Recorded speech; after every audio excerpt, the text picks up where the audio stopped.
Hi, folks. This is Don Meissner with the North Country Fishing Report. Well, we're getting pretty close to the beginning of trout season. It's in the 1st of April. And most of our water is not very fishable at that time. It's high and swollen and freezing cold. And we don't have a lot of holdover trout.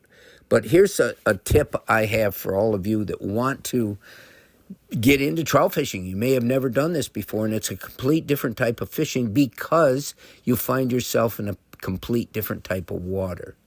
But one of the things that I've found really helpful, and you can do the same thing, is go on the DEC website and find their trout stocking list and program that they put together, where they list all the different bodies of water in our area, in St. Lawrence County, and they tell what type of trout they're going to stock, when they're going to stock. Now, they don't say exactly where, but I think this is really important for you to understand that if you're gonna be a trout fisherman, you got to know where the trout are, and you got to know when they're going to be put in. But basically, our trout fishing, at least closer to the St. Lawrence River, is put and take trout fishing. Most of the streams do not maintain a continual habitation of trout because just the water isn't right, the oxygen may not be right.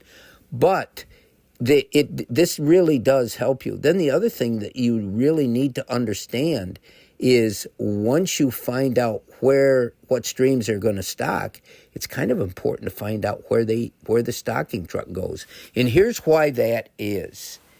When these big trucks come with all the trout from the hatchery they're going to put in, they don't have a lot of people in those trucks. So they have to go to a bridge where they can pull over and they can go down over the bank and put them in. That gives them one access point, or other parking areas, basically, where they have access with the trout to put the trout in the water. The second thing that you have to know is unless there's volunteers to help them, and this is what we as the public, as fishermen, could do, and it takes some planning to do this, but if we could get groups of volunteers to help them, then each place they put their truck at, we could carry buckets full of trout way away from this spot so the trout are dispersed. Now, here's what I found. This is just my personal experience. Once they put those trout in the place where they're stocking them, you would think, oh boy, they can go upstream, downstream, and they can disseminate themselves after a period of time. But I don't find that. In most cases, they tend to stick around, at least for some time, where they're stocked. And if a number of people know where that is, you could fish out an area very easily. And I found this over and over again. I've tried to go way downstream where other people wouldn't be, or way upstream, because just by nature, an awful lot of people don't want to walk that far. They want the easiest access they can get. But when I've done that, I haven't really found a lot of trout over the last year. And I think it's because people tend to go where the trucks go. One final thing I found out at the last sports show is that a lot of states will not allow you to fish trout the day they stock them. And I was amazed at this because I've never had that in New York State. But they won't allow it. They know that the trout are in shock. They're going to stick right there. And because they're in shock, they're not going to react like they would once they get a bit more peaceable.